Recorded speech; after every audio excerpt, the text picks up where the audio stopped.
우리는 오늘 또 사도신경 신앙고백 속에 담긴 의미에 대한 말씀을 묵상하기를 원합니다. 코로나로 인해서 어려운 시기에 성도로서의 존엄성을 지켜나가는 방법이 우리의 믿음을 바로잡고 흔들리지 않는 것이라고 말씀을 드렸습니다. 지난 시간에는 우리가 동정녀 탄생을 믿는다라는 말씀을 묵상하였습니다. 이 말씀은, 이 고백은 예수님이 진정한 구원자로 세상에 오셨음을 의미한다 말씀을 드렸습니다. 동시에 예수님만이 유일한 구원자이심을 의미하는 것이다. 그것이 동정녀 탄생 신앙고백 속에 담겨 있다라고 했습니다. 또 이 동정녀 탄생 신앙고백 속에는 하나님의 초자연적인 역사를 믿는 고백이 담겨 있는 것이다 라고 말씀을 드렸습니다. 오늘은 7번째 말씀인 본디오 빌라도에게 고난을 받으사, 이 부분을 묵상하려고 합니다.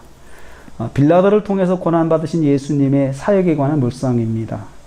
오늘 말씀으로 읽은 이사야서 53장은 구약 성경에서 예수님의 메시아 순환, 메시아로 오시는 예수님의 순환장, 순환에 대해서 예고한 말씀입니다. 이 말씀을 통해서 성경은 메시아로 오시는 그 예수님이 고난을 받으실 것을 예고하였습니다. 그래서 동시대의 사람들은 메시아가 오시면 영광의 길을 걷는 것이 아니라 고난의 길을 걸을 것으로 이해를 했습니다. 그래서 저분이 메시아다라고 할 때 유대인들의 의식 속에는 누리고 영광 중에 함께하는 그런 메시아가 아니라 고난받는 메시아로서 그들은 이해를 했습니다. 그래서 메시아의 사인 중에 하나가 능력과 기적인데 또 메시아의 사인은 고난이었습니다. 그래서 고난받으면, 고난 가운데 있으면 그분이 메시아다라고 생각을 하게 되었습니다.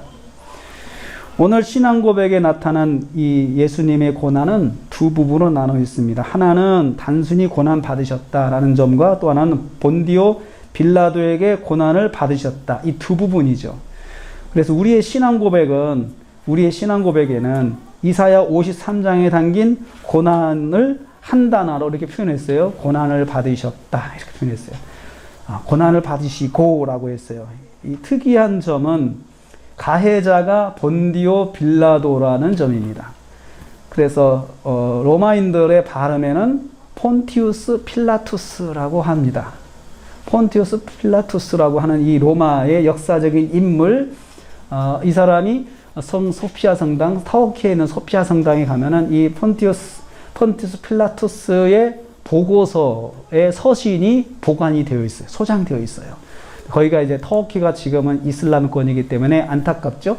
근데 그렇지만 역사적인 유물이 거기에 다 기독교적 유물이 남아 있는데 그 중에 폰티우스 필라투스의 보고서라고 하는 그 서신이 보관이 되어 있습니다. 그래서 그 서신을 미국의 있는 학자가 성소피아 성당의 관계자들에게 일정의 돈을 지불하고 열람을 했습니다.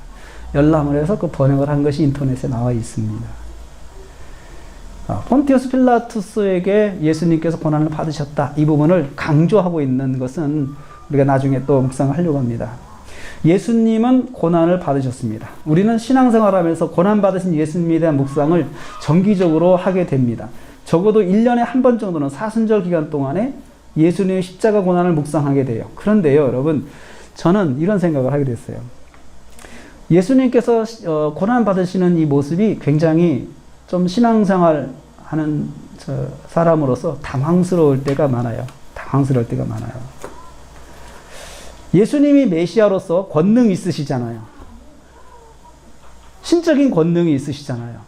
그러면서 인간으로서 이 땅에 오셨는데 예수님에게는 신성과 인성이 있어요. 그래서 신성의 한 부분은 놀라운 기적이라든지 또 하나님께서 하나님만 하실 수 있는 그런 것들, 생명을 살리는 문제라든지 일이라든지 어둠의 권세, 귀신을 쫓아내고 하는 이런 것들을 신적인 권위로서 하나님께서, 예수님께서 하시고 있으세요. 하셨어요. 복음서를 읽으면 하셨어요.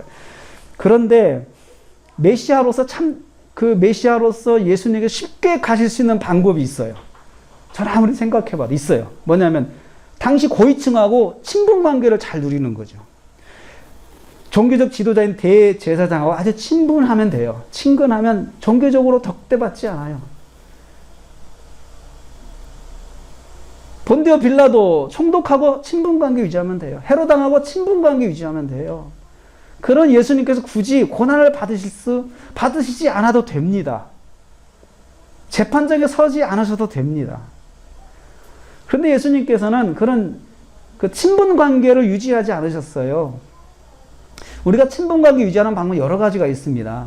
예수님께서 신적인 권위, 능력이 있으시니까 그들의 가정의 문제들을 아시잖아요. 특별히 뭐 병든 자들, 또 여러 경제적 고통, 또 육체적 고통, 이런 있는 사람들이 있으니까 그런 문제를 해결해 주는 거죠. 그 가정에 신방하셔서. 마치 삭개오의 집에 일부러 가신 것처럼 그 가정에 가셔서 신방하셔서 그 문제를 이야기하고 내가 고쳐주마, 내가 해결해주마 하면서 그런 것들을 해결해주면서 그들을 친하게 지내면 예수님께서 굳이 고난받지 않아도 된다고 생각을 해요.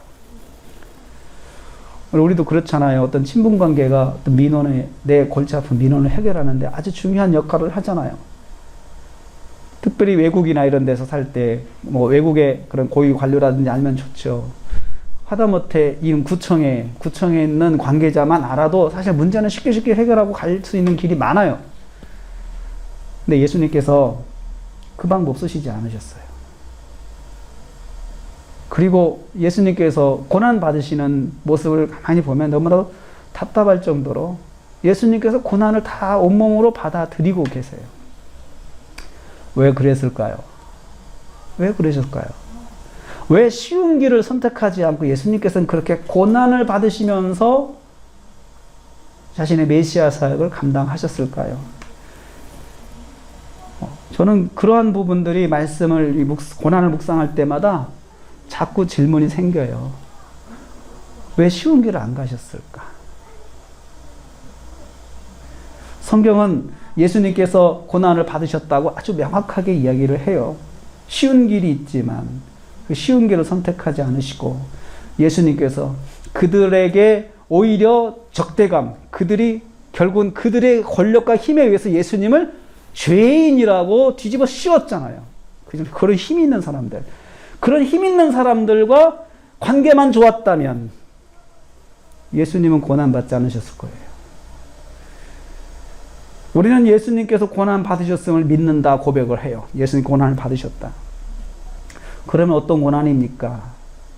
그것이 오늘 말씀의 이사야 53장에서 잘 묘사되고 있어요. 그래서 우리가 이사야 53장을 한 절씩 묵상하면서 예수님 받으신 고난을 보려고 합니다. 2절 말씀입니다.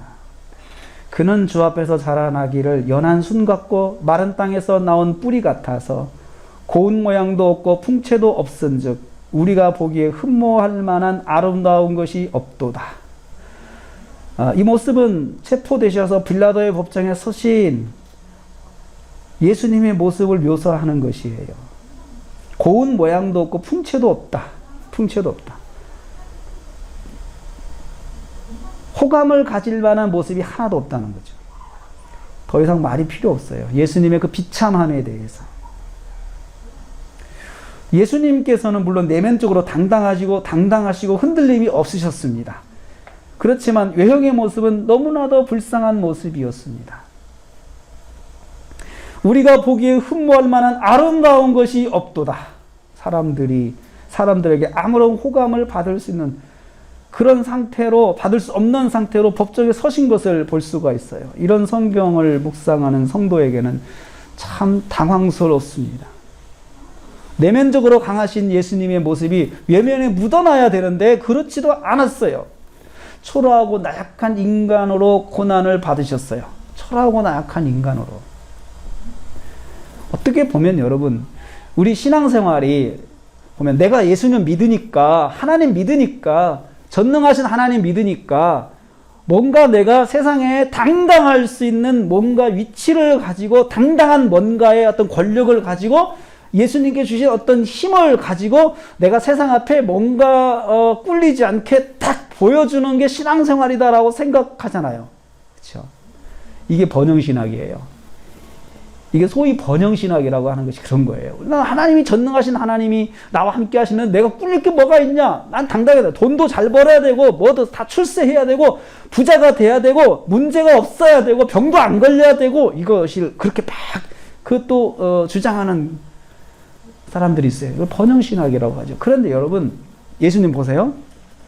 예수님께서 그런 세상에 계시면서 정말 병든 자도 고치시고 죽은 자도 살리시고 정말 귀신도 쫓아내시고 하는 굉장히 능력을 가지신 그 능력의 예수님이시지만 사실은 예수님께서 고난 받으시는 모습에서는 그런 게 하나도 없어요. 초라하고 나약한 인간으로 고난을 받으셨어요. 예수님이 받으신 고난이 뭐예요? 초라함의 고난이에요. 초라함. 여러분, 예수님 믿기 때문에 내가 초라할 수 있어요. 내가 신앙을 지키려고 하다 보면 초라할 수 있다는 건 내가 뭐냐 이거죠. 내가 뭐냐. 내가 신앙생활 이렇게 오랫동안 했는데 내가 도대체 뭐냐, 내 꼴이 도대체 뭐냐. 하나님이 내게 복이라고 하는 것을 하나도 안 주시고 복은 다 피해 가시는 것 같아. 피해가게 하시는 것 같다, 나한테. 그런 생각이 들 정도로 복이란 복은 다 피해가는 사람이 있어요. 그러면서 믿음 하나는 좋죠. 믿음 하나는 좋고. 사람들이 말해. 믿음 하나는 좋아. 이게 굉장히 이거 인정하는 게 아니고 조롱하는 그런 말투. 예수님, 빌라도의 법정에서 신 예수님이 그런 말씀을 들으신 거죠. 사람들의 그런 생각을 하는 거죠. 정말 능력 하나는 좋아. 그렇지만 지금 뭐냐 이거죠. 3절 말씀에 그는 멸시를 받아 그에게 사람들에게 버림받았으며 간고를 많이 겪었으며 질고를 아는 자라. 마치 사람들이 그에게 얼굴을 가리는 것 같이 멸시를 당하였고 우리도 그를 귀히 여기지 아니하였다. 여기서 표현되는 반복되는 말이에요. 멸시. 멸시는 무시하는 걸 말합니다. 히브리어 이 바자라고 하는 이 단어, 이 멸시는 모욕을 당하다, 무시를 당하다. 모욕을 주면서 무시하는 거예요. 모욕감을 더하면서 무시하는 거예요. 그냥 눈으로 흘기는 정도가 아니고 아주 상대가 모욕감을 느끼도록 자극하면서 무시하는 거예요. 누구에게요? 사람들에게 버림을 받았다. 그는 멸시를 받아 그 사람들이 누굽니까? 병을 고쳐주셨던 사람들, 오병이어로 먹이셨던 사람들, 이 사람들에게 모욕감을 받고 무시를 당하셨어요. 아무도 예수님 편에서 말해주는 사람이 없었습니다. 여러분, 그 가운데 정말 오병이어로 예수님께 밥을 얻어 먹은 사람이 있을 거 아니에요. 그 가운데는 병고침 받은 사람이 있을 거 아니에요. 예루살렘이라는 동네가 좁기 때문에 예수님에 대한 그런 소문이 금방 나고 그 속에 모인 사람들이 그런 사람들이 있을 거 아니에요. 그런데 한 사람도 예수님 편에서 말해주는 사람이 없었어요. 뿐만 아니라 예수님을 적극적으로 싫어하는 사람들로부터는 모멸적인 표현을 들었어요. 예수님께 은혜 입은 사람들로부터는 배신을 당하셨어요. 한 사람도 예수님을 변호하지 않았어요. 예수님께 유리한 발언을 해야 할 사람들이 다 도망가고 다 숨었어요. 예수님 당하신 고난은 모멸감과 배신의 고난입니다. 모멸감과 배신의 고난. 신앙생활 죽어라고 열심히 했는데 내게 돌아온 것이 모멸감과 배신. 사람들은 날 배신하고 돌아와. 내가 기도해줬던 사람 날 배신했다. 내가 기도해서 문제를 해결했다. 내가 철회하면서 기도해줬던 사람이 나를 무시했다. 나를 멸시했다. 나를 배신했다. 뭐 이런 이야기가 똑같은 거예요. 그게 신앙생활이에요. 그 신앙생활은 결국은 뭐냐 이거예요. 신앙생활은 결국은 내가 어떤 성취하는 데 있어서 신앙이 이것이 어떤 그 동기부여를 해가지고 신앙을 통해서 내가 성취하고 성공하는 것이 과연 신앙이냐? 그게 아니에요. 그게 아닌 것이 보여요. 그게 아니구나. 결국은 내가 열심히 신앙생활해도 나한테 돌아오는 것이 모멸감과 멸시일 때도 있구나. 내가 그 과정에서 기도해서 어떤 응답도 받고 내가 정말 누구를 기도로 도와가지고 그 사람의 문제도 해결하게 해주고 이렇게 해서 하나님의 능력을 체험하지만 신앙생활이 체험한다고 해서 그것이 다 나의 모든 상승 곡선을 이야기하는 건 아니구나. 상승하는 것은 아니구나. 세상적으로 볼 때. 그것이 신앙이다. 그 신앙이 뭐예요? 신앙생활은 그 속에서 여전히 하나님과의 관계를 놓지 않는 거예요.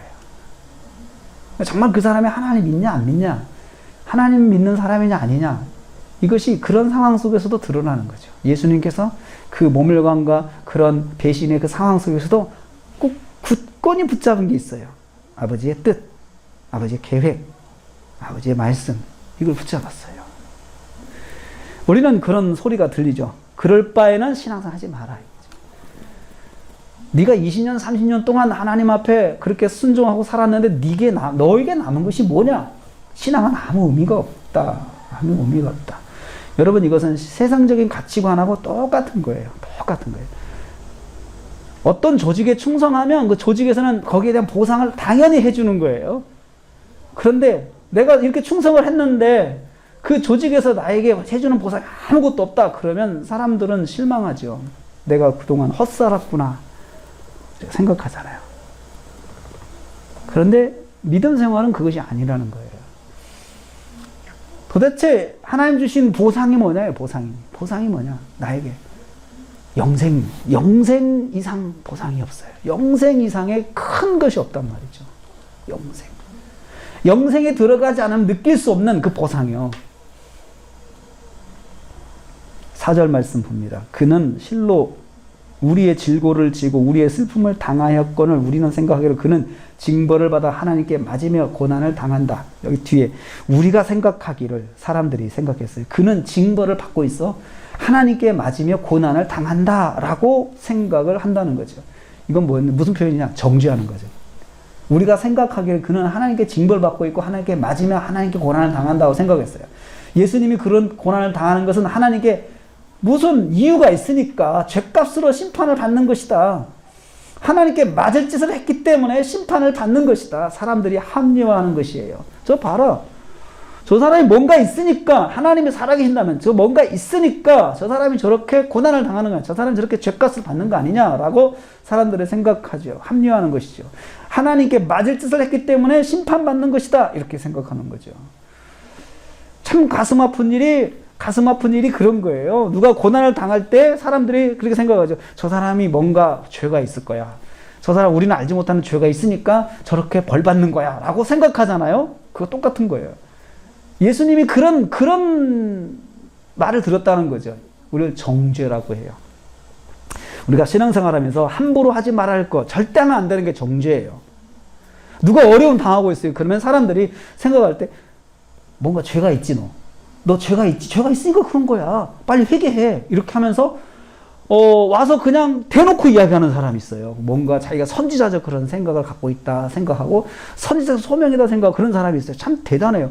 소위 기도 많이 한다는 사람들이 그런 일을 자주 해요. 그런 짓이라 저는 생각해요. 그런 짓거리라는 저는 표현하고 있어요. 그런 짓거리를 자주 해요. 어려움 당한 사람 앞에 와가지고 너 회개해. 너 잘못했지. 성령께서 날 깨닫게 하셨어. 그러면서 빨리 너 생각해서 회개해야 돼. 그래야 네가 살아. 어떻게 보면 생각해 주는 것 같은데 그 말은 뭐냐? 자기가 뭔가 들었는데 자기를 굉장히 드러내는 거예요. 이게. 정말로 하나님께 그런 음성을 들었다 그러면 이렇게 해야 돼요. 그 사람을 위해서 생명 걸고 기도해 줘야 돼요. 말하지 말고 하나님 저에게 이런 마음이 주셨는데 그 사람이 그런 걸 깨닫고 하나님 앞에서 회개할 수 있도록, 만약 하나님께서 주신 마음이면 할 수 있도록 그 사람이 깨닫게 해서 그렇게 기도해야 돼요. 위에서 기도해 줘야 돼요. 그 사람 붙잡아 줘야 돼요. 그런데 사람들이 그런 말 하기를 쉽게 생각해요. 쉽게 생각해요. 절대로 그런 말 하지 마세요. 말로라도 저 사람은 회개할 게 있으니까 저런 거야. 맞아서 그런 거야. 그런 말 절대 하지 마세요. 목사인 저도 그런 말 하는 거 정말 두렵습니다. 생각은 들죠, 여러분. 생각은 들죠. 그 사람의 행태가 있으니까 그런 결과가 온다고 하는 그런 것도 자연스럽게 추론할 수가 있잖아요. 그렇지만 그렇더라도 말하지 마라 이거죠. 왜요? 왜 그렇습니까? 그것은 저지, 판단이라고 하고 정죄라고도 하는데 야고보서 말씀은 정죄는 하나님의 영역이에요. 그건 하나님의 영역인데 그 영역을 내가 취해서 내 것인 양 취하는 건 영적 사기예요, 여러분. 영적 사기. 그 야고보서의 말씀이에요. 오직 하나님만이 심판자이시니, 여러분, 대한민국의 법정에 우리 대한민국 헌법이 권리를 줬잖아요. 판사들에게 심판의 권리를 줬잖아요. 근데 내가 다니면서 법을 많이 안다고 생각하면서 막 심판하고 너는 몇 년 받을 거야. 너는 얼마를 받을 거야. 이런 뭐예요? 이 사람을 우리는 사기꾼이라고 이야기해요. 사기꾼. 권한도 없는 사람이 권한을 가진 것처럼 행동하니까. 절대로 그렇게 하지 마세요. 절대로 우리 성도는 그러지 않기를 바랍니다. 사람들은 예수님이 마땅히 죄가 있어서 고난을 받는 것이라고 판단했어요. 정죄받는 고난을 받으셨어요. 그러면 여러분, 그럴 때 내가 뭔가 한마디 할 수 있잖아요. 아니야. 변명할 수 있잖아요. 근데 예수님이 한마디 안 하세요. 거기에 대해서 한마디 안 하세요. 5절 말씀을 봅니다. 그가 찔림은 우리의 허물 때문이요 그가 상함 우리의 죄악 때문이라. 그가 징계를 받음으로 우리는 평화를 누리고 그가 채찍에 맞음으로 우리는 나음을 받았도다. 이 말씀에는 세 가지 의미가 있어요. 하나는 예수님의 육체적 고통의 모습이 나와 있어요. 찔림과 상함. 두 번째는 고난의 원인이에요. 우리의 허물 때문이요 우리의 죄악 때문이다. 세 번째는 고난의 결과예요. 우리가 평화를, 예수님이 맞으셨는데 우리가 평화를 누리고 예수님이 맞으셨는데 우리가 나음을 받았다. 우리의 나음과 우리의 평화를 위해서 예수님께서 하셨다라는 것을 여기서 생각할 수 있죠. 예수님은 육체의 고난을 받으셨습니다. 가시에 찔리시고 창에 찔리셨습니다. 육체의 상처를 받으셨습니다. 채찍에 맞으셨기 때문입니다. 육체적으로 채찍에 맞으셔서 고통을 받으셨습니다. 그런데 예수님 이런 고난을 받으면서 아무 말씀 안 하세요. 억울하다 하지 않으셨어요. 내가 왜 이런 고난을 받아야 되는지 모르겠다 이런 말씀 하지 않으셨어요. 그래 7절 말씀에 그 표현이 더 이어지는데 이렇게 돼요. 그가 곤욕을 당하여도 괴로울 때도 그의 입을 열지 아니했다. 그의 입을 열 수 있잖아요, 여러분. 변명하지 않았다는 거죠. 입을 연다는 말은 변명한다는 말이에요. 변명하지 않았다. 자기를 옹호하지 않았다. 말씀이신 예수님 말씀이시잖아요. 말씀이신 예수님 말씀으로 세상을 창조하시고 말씀의 능력이 있으신 예수님이 말씀을 안 하신 거예요. 예수님에 대해서 예수님 파라클레토스 성령님 파라클레토스 기묘라 모사라 예수님의 표현 예수님에 대한 호칭들이 많이 있는데 그중에 파라클레토스 성령과 함께 하시는 예수님께서 파라클레토스는 변호사 같은 역할이거든요. 그 정도로 말과 논리가 분명하신 분이라는 거죠. 그런데도 거기에 대해서 절대로 자신의 입을 열지 않으셨다. 마치 도수장에 끌려가는 어린 양같이 털 끊는 자 앞에서 잠잠한 양같이 그의 입을 열지 않았다. 열지 않았다. 털 깎는 양이 그냥 주인의 손에 잡혀 있잖아요. 나 죽는다 생각하고 그냥 잡혀서 그냥 깎이잖아요. 아무 말씀하지 않으셨어요. 묵묵히 당하셨어요.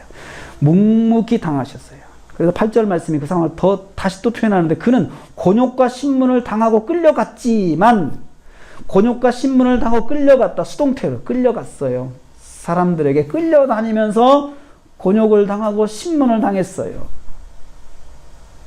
신문 받기 위해서 여기저기 끌려다니셨어요. 그런데 예수님 스스로 말씀이신 예수님 스스로가 자신을 변호하거나 옹호하지 않으셨어요. 한마디도. 다 받아들이시고 침묵하셨어요. 신앙생활이 그래서 어려워요. 속병 나요. 잘못하면. 속병 나요. 우리가 이것을 내 인격과 감정으로 잘 이해하지 못하면 신앙생활을 하다가 잘못하면 속병 날 수 있어요. 예수님께서 그걸 우리에게 보여주십니다. 채찍에 맞음과 창에 찔린 육체적 고난이 여기 표현되어 있어요. 예수님이 받으신 고난. 사람들이 말하는 대로 당하시는 고난. 한마디도 변명하지 않아요.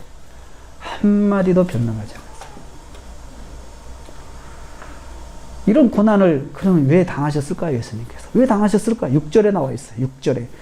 우리는 다 양 같아도 그렇다면 각기 제 길로 갔지만 그 다음에 여호와께서 우리 모두의 죄악을 그에게 담당시키셨다. 왜 당하셨어요? 이건 하나님께서 담당시키신 거라는 거죠.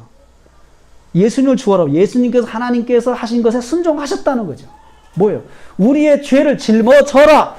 사람들의 죄를 담당해라 네가 라고 하는 하나님의 계획에 예수님이 순종하셨다는 거죠. 그래서 당하신 거예요. 순종하기 위해서 당하신 거죠. 순종하기 위해서. 하나님의 뜻대로 살기 위해서 당하신 거죠. 그래서 우리로 말하면 그렇죠.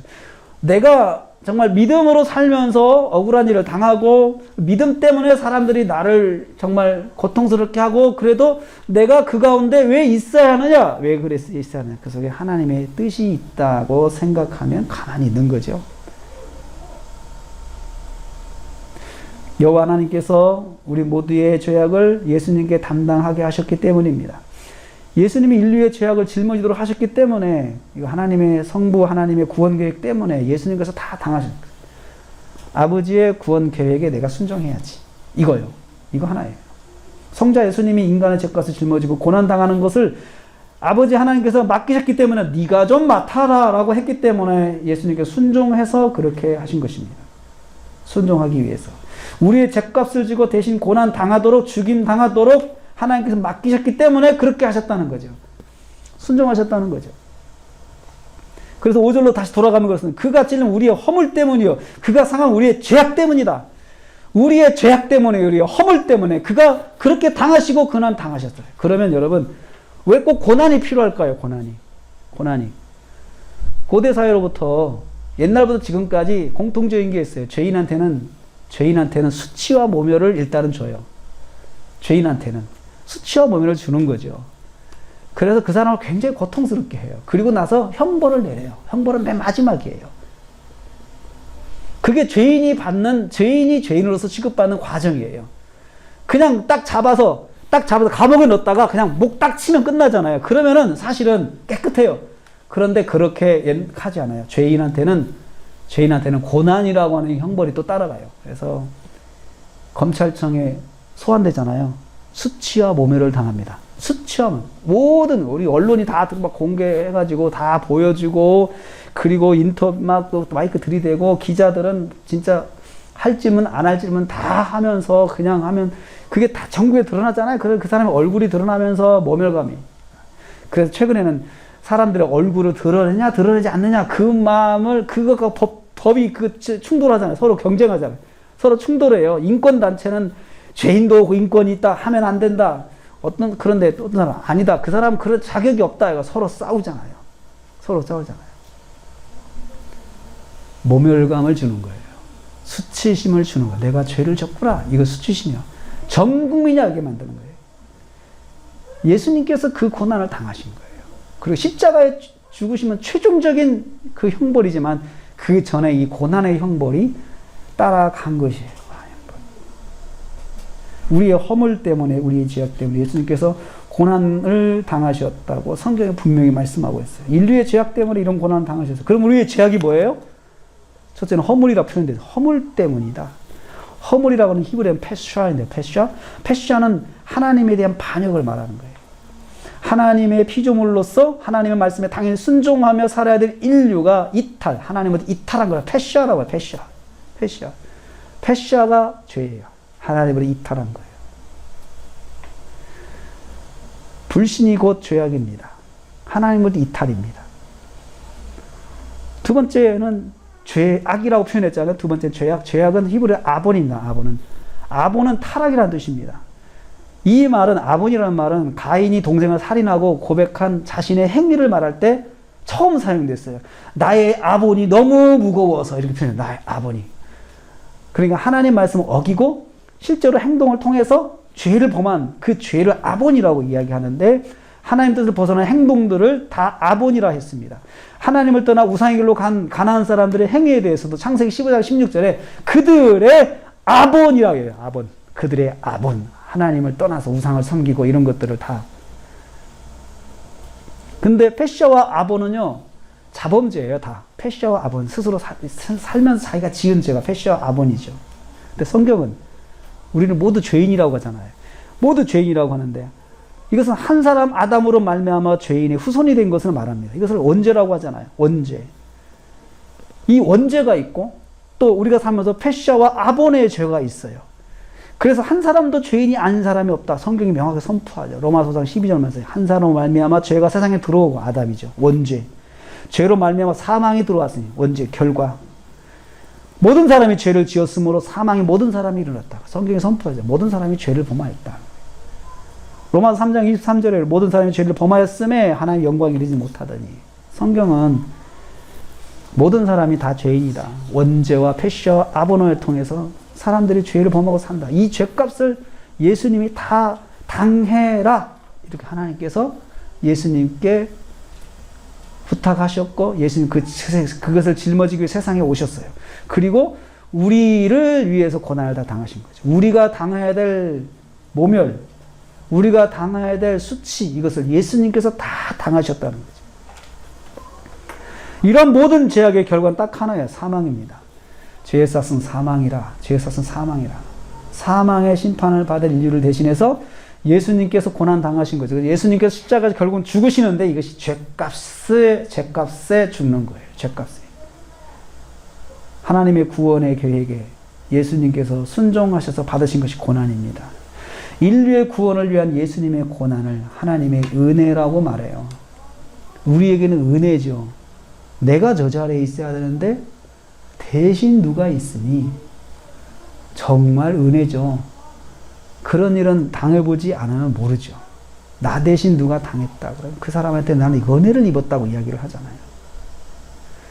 하나님께서 그렇게 해 주셨으니까 우리는 하나님의 은혜다라고 생각하죠.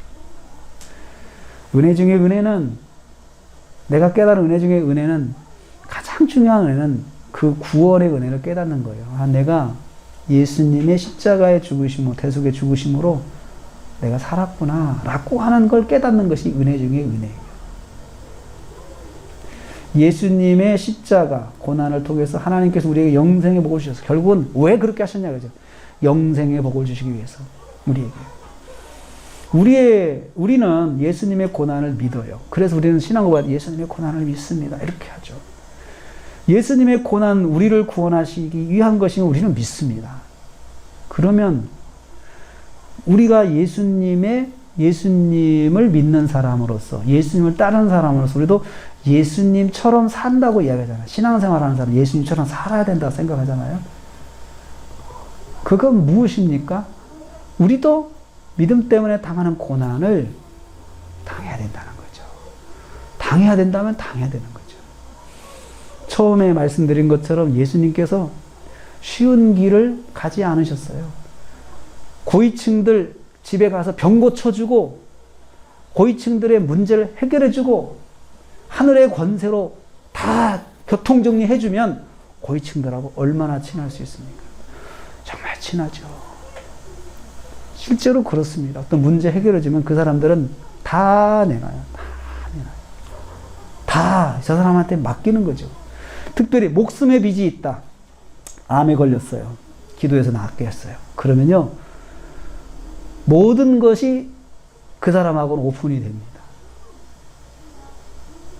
그래서 여러분, 신유기도 해주고 그러면 사실 부자가 돼요. 그거 해주면 부자가. 그 사람의 목숨을 빚졌는데 뭘 못 주겠어요. 다 헌금하고 다 그러죠. 다 헌금하고 그러죠. 그 사람과 관계가 좋아져요. 탄탄대로를 걸어요. 문제가 없는 어떤 그런 공동체가 돼요. 근데 과연 그것이 정말 믿음의 길로는 옳은 것인가? 이런 생각을 해봐야 돼요. 고쳐졌다 하더라도 그것과 그거는 별개로 가야 돼요. 별개로. 그 사람이 아무리 그것 가지고 헌신하려고 그건 주님께 하세요. 나한테는 하지 마세요. 그러면서 딱딱 잘라야 되는데 그걸 다 내 것으로 취하죠. 주님의 은혜를 내 성취로 다 취해서 내가 누리면 이거 잘못돼 가는 거예요. 잘못돼 가는 거예요. 그래서 신앙생활이 정말 힘들어요. 성도들의 문제를 기도를 통해서 해결해주고 그러면 정말 관계가 좋잖아요. 저에게 정말 잘하고 정말 뭐든지 다 헌신을 하잖아요. 그걸 다 취해서 누리면 이게 문제가 되기 시작한다는 거죠. 이게 우리 교육자, 목회자들이 타락하는 길이 바로 거기에서 출발해요. 헌신적으로 섬기고 하는 것까진 잘했는데 그것이 나한테 돌아올 때 나의 유익으로 자꾸 돌아오면 이것을 다 취해서 내 것으로 만들면 그때부터는 몸과 마음은 편하죠. 좋은 집, 좋은 차, 정말 좋은 곳에서 사니까 얼마나 좋아요. 그런데 정작 하나님의 말씀을 바로 선포하는 일이 굽어지기 시작하는 거예요. 이제 굽어지기 시작하는 거예요. 그게 참 딜레마입니다. 그러면 본디오 빌라도는 무엇입니까? 본디오 빌라도는 역사적 사실임을 입증하는 방향키예요. 이 사람 본디오 빌라도는 로마의 서적만 역사 서적만 읽어보면 본디오 빌라도의 그 보고서라든지 이 사람이 재임했던 그런 역사라 이런 것들이 들쳐 나올 수가 있어요. 이 사람이 이 시대에 살았 이 사람이 유대의 총독이었고 이 사람의 보고서를 보니까 예수가 실존 인물이고 예수님의 그 예수의 역사가 실존이구나. 사람들이 말하기를 이 사람이 죽었다가 살아났다고 하는데 이런 기록이 다 있어요. 그러니까 이 사람들이 들었다는 거지. 이 사람이 들었다는 거지. 누군가의 사적인 기록에 의한 것이 아니고 이건 공적인 역사다. 공개적인 행위였다는 것을 알 수가 있어요. 그게 본디오 빌라도가 가지는 의미예요. 본디오 빌라도. 사랑하는 성도님들, 예수님의 고난은 우리를 매우 당황하게 합니다. 사복음서의 예수님은 당당하시고 능력이 많으신 예수님이십니다. 귀신을 쫓아내시고 병든 자를 고치시고 오병이어로 먹이신 예수님, 바람과 바다도 잠잠하게 하신 예수님, 죽은 나사로를 살리신 예수님, 얼마나 멋있고 능력 있습니까? 그런데 고난 당하시는 예수님은 너무나도 미약하신 모습입니다. 초라함, 모멸 받으심, 배신당하심, 정죄받으심, 채찍에 맞으시고 창에 찔리신 예수님, 사람들의 공격하는 대로 당하시는 예수님. 이 예수님이 고난의 예수님이십니다. 우리는 예수님이 하나님의 구원 계획을 순종하기 위해서 고난 당하셨음을 믿습니다. 고난을 통해서 우리가 우리 죄를 담당하심을 믿습니다. 우리 대신 고난을 당하셨음을 믿습니다. 죄인인 내가 담당해야 될 묘멸과 수치, 정죄, 배신, 채찍질 당함, 창에 찔림 등의 고난을 주님이 대신 당하셨다는 것을 믿습니다. 이것이 우리의 신앙 고백 속에 담겨 있어요. 본디오 빌라도에게 고난을 받으사. 그 고백을 하는 의미가 그거예요. 우리가 자유를 누리고 예수님의 고난을 통해서 우리가 자유를 누리고 우리가 나음을 입었다고 고백할 수가 있습니다. 여러분 신기하게도 정말 신기한 체험이에요. 예수님의 그 고난이 나 때문이다 라는 것을 깨닫는 순간 모든 것이 다 변합니다. 그 체험에 들어가야 돼요. 이건 정말 교육해서 되는 것이 아니에요. 성령께서 내 마음에 그 깨달음의 은혜를 주셔야 돼요. 그 영안이 열려야 돼요. 나 때문이구나 할 때 치유가 되더라고요. 치유가 돼요. 어떤 사람은 암이 나았어요. 그 깨달음 하나 가지고. 우리는 그런 간증을 많이 보게 됩니다. 오늘 말씀을 다시 읽습니다. 그가 찔림은 우리의 허물 때문이요 그가 상함은 우리의 죄악 때문이다. 그가 징계를 받음으로 우리가 평화를 누리고 그가 채찍에 맞음으로 우리는 나음을 받았도다. 그래서 우리는 고백합니다. 예수님께서 본디오 빌라도에게 고난을 받으셨음을 고백합니다. 기도하겠습니다. 주님, 우리를 위해서 고난 받으심을 믿습니다. 주님의 고난을 통해서 우리가 평화를 누리고 주님의 고난을 통해서 우리가 치유됨을 믿습니다. 성령님, 이 시간 우리 모두에게 나의 죗값을 지불하기 위해서 먼저 고난당하신 주님을 만나게 하옵소서. 고난의 주님을 믿는 믿음을 주옵소서. 그리고 우리도 세상에서 예수님의 제자로서 감당해야 될 고난을 잘 감당케 하여 주옵소서. 예수님의 이름으로 기도하옵나이다. 아멘. 지금은 교회의 머리가 되신 우리 주님 예수 그리스도의 은혜와 하나님 아버지의 말로 닿을 수 있는 사랑하심과 성령님의 강한 동교통 충만 이루하시니 고난받으신 예수님을 믿고 우리도 믿음 생활하면서 받아야 될 고난이 있다면 받고 담당하기로 다짐하는 성도들 머리 위에 가정과 생활 위에 교회 관계된 모든 기관들 위해 함께하지 못했지만 열어졌던 형제 자매들을 위해 우리 대한민국 위에 지금부터 영원토록 함께 있을지어다. 아멘.